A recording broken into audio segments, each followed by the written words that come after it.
I grew up with guys who did decades, and it had as much to do with their father not being in their lives as it did to do with any system. And I think that's where it starts. It doesn't start with the system. It starts with how you were raised. What's up, family? It's your man, Mark Black. I'll readily admit that I considered doing a live broadcast about this topic, and I still haven't tabled the idea. However, my desire to discuss this live is purely driven by emotion. You see, I have a confession to make. For many years, I gave Kanye West a pass. If you remember, during the aftermath of Hurricane Katrina, Kanye went on national TV with Michael Myers and made a statement that shocked the world.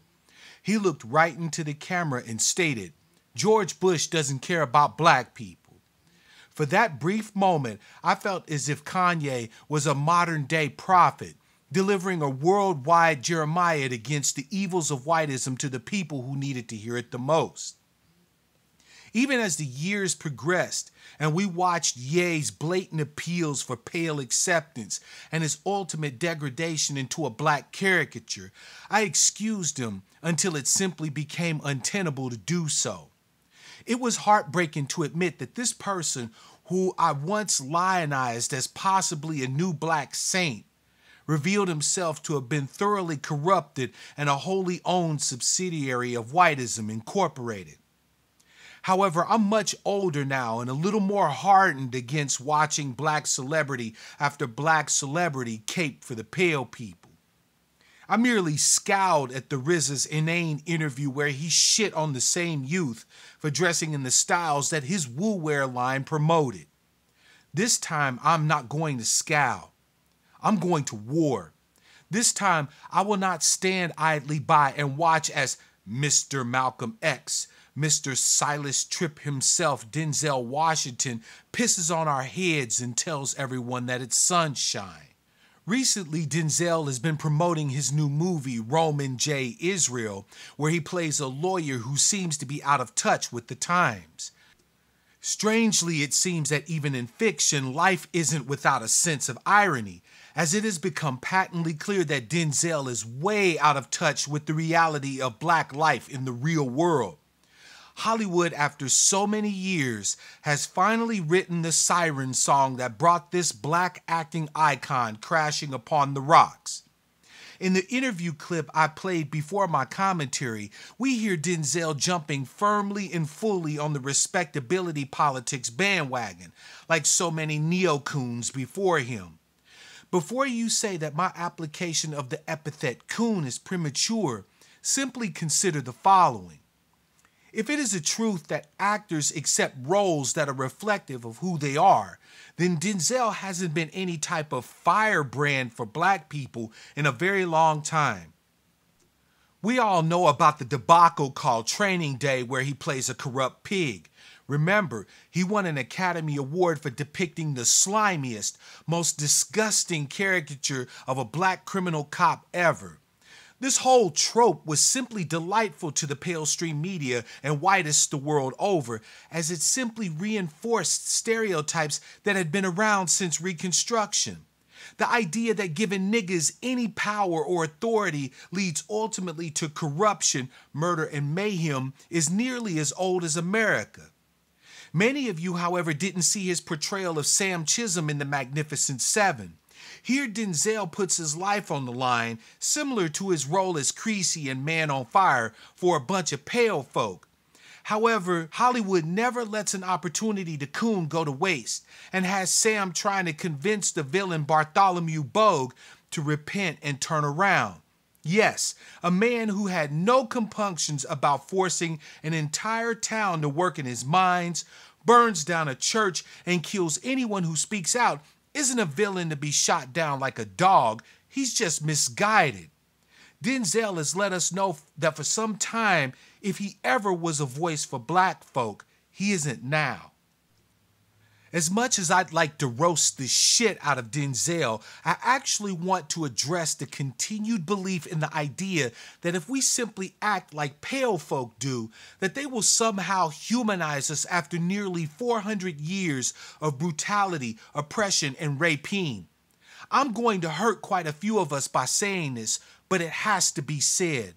Whether it comes from the fact that one gets old and tired of fighting, or one has lived long enough to accumulate enough nigger trinkets from the whiteists, one of our greatest internal enemies as black folk are our so-called elders, also known as baby boomers here in the United States and elsewhere. These fools have been the bulk of our leadership for many decades for many reasons, but primarily because they won't get out of the way of new blood, and all too often, they are the only ones with the resources needed to organize our people. You can always tell when you're looking at a black boomer by simple observation. They are the past masters of conspicuous consumption, trying to emulate their pale counterparts. Black boomers are among the reasons why so many of us who came after inherit dust and cobwebs rather than capital.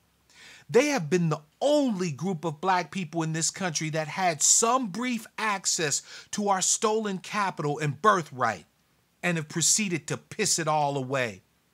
They have been the primary in-group that has acted as the bulwark, preventing us en masse from rising up and taking what is ours by right. You all know that I love all black people, but God damn it, I have to call this one like I see it. As a so-called Generation Xer, I'm very familiar with the formula laid down by our boomer forebears, as it was drilled into our heads from the time we were knee-high to a duck. Go to school, get an education, work hard, twice as hard for half the reward according to many black boomers, and you too can make it in the pale man's world.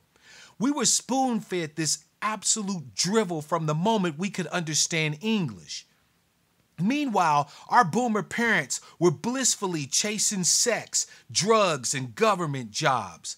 No matter that their Cadillac purchases were diminishing the patrimony of their descendants, as long as they had the appearance of acceptance, they happily indulged in the illusion of inclusion. Now in 2017, as I sit firmly and fully ensconced in middle age, let us look at the reality of the matter.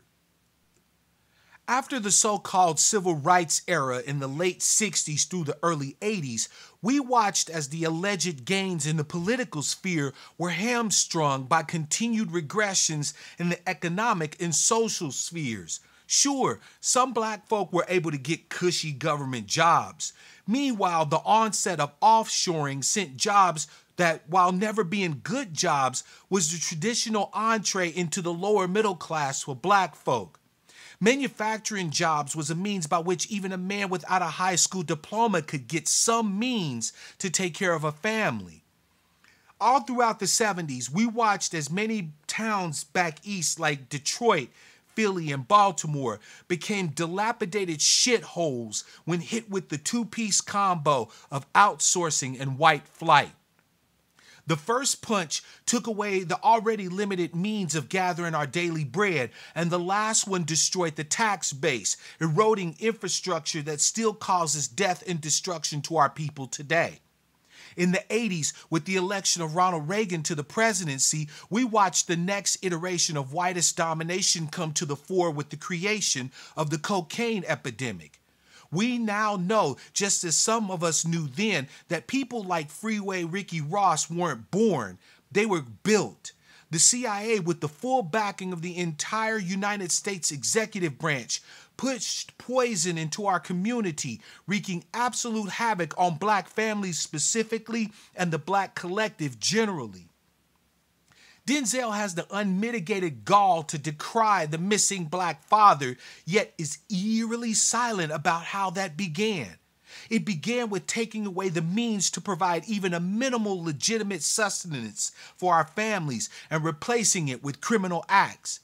It ended with the most effective system of domination over our people since Jim Crow, the mass incarceration system. Millions of black people have had their lives taken and replaced with addiction, or, even worse, a living death in prisons where they will spend the rest of their lives thanks to draconian laws like mandatory minimums and 3 strikes. I don't need to expound on what should be Black American History 101 at this point. I merely wanted to give some minor background to highlight just what we've all been working against. and what our black boomer elders have been helping to support. You see, it was our boomer parents who, in their fear of the loss of their nigger trinkets and pale acceptance, called for entire generations of us to be classified and treated as sociopathic super predators. Yes, in their fear of loss, they sold us back into slavery. This is not being hyperbolic. This is fact. We can see the truth of the matter when we look at how we're being used and how reality completely disregards the vapid falsity of black respectability being the route to black liberation. We'll look at the numbers, and afterward, as always, I'll allow you to draw your own conclusions and make up your own damned minds. Right now, even if pale capital accumulation stops completely, it would take us 218 years to not surpass them, but simply to catch up to them. We absolutely lack anything resembling a land base as the basis for any type of capital accumulation. Of all the ethnic groups in America, ours is the only one that has been forbidden from ever using the proceeds of criminal activity to acquire and maintain legitimate enterprises in order to build a collective capital store for growth. Black women are currently the largest pool of college graduates in the United States, yet make up only 8% of the workforce and just 1.5% of leadership positions in it. The influx of Latinos, both legal and illegal, has eroded almost any possibility of our moving from one social and economic class to another.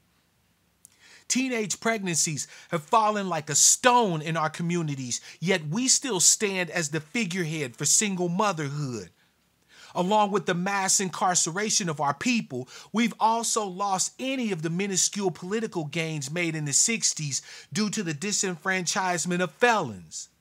Gentrification and degraded infrastructure has brought entire cities filled with black people to the brink of destruction. Meanwhile, those same jurisdictions using illegal and immoral policing have treated our people like their personal cash cows. Now let us focus the lens onto the pale people. They make up the predominant group receiving aid like food stamps, TANF, and so on. So many pale people are trying to draw disability checks that helping with the SSI process has become a cottage industries with ad all over the pale stream media. They are currently trapped in the clutches of a methamphetamine and opioid addiction epidemic, the likes of which they've not seen since the alcoholism epidemic of the early 20th century and the advent of prohibition. Like the canaries in the coal mine black people have always been, pale people did nothing while we died and now are facing many of the same ills we are. However, look at the reaction of the media, government, and so on when it comes to them. During the crack invasion, the mantra was, lock them niggas up. Now that junkies are overdosing regularly in bumfuck Ohio, the mantra is Narcan in treatment. No mass incarceration for them, just treatment and the discussion of harm reduction. Even with Imperator Trump in office, there's no real push to eliminate entitlements like WIC, food stamps, and so on, as this is the only thing keeping many pale families afloat. In short, many pale people are sitting right where we are, and instead of pushing them into the grave and kicking dirt over their rotten pale corpses, they're being propped up. That is the essential issue with respectability politics. We are trying to uphold a standard that even the pale wretches around us aren't upholding without massive intervention, which we will not only never receive, but our leadership wouldn't even accept if the actions of the black boomers are any indication. I wish I could say that Denzel was an outlier. I wish I could just discuss this with a sadness and pensiveness that comes from remembering better days when he was ours. However, I am not sad. I am enraged. While his statements aren't the straw that broke my camel's back, they should be for you. Forget boycotting his films and all of that useless drama. It's long past time that we say goodbye to the lamest, weakest, most shameful generation of black people to ever disgrace the wilds of the West. If you still believe in 2017 that black people just need to work hard to ensure your continued ability to waste what little resources we have, fuck you. If you think that Denzel is right, your brains aren't any good except as paint for the walls that your pale associates may just line you up against and gun you down. At this point, Denzel and Alia aren't leaders or voices. They are hindrances and roadblocks. If you truly want to see anything resembling freedom, justice, and peace in your lifetime, them and their warped ideas need to be blown up and shoveled out of the way.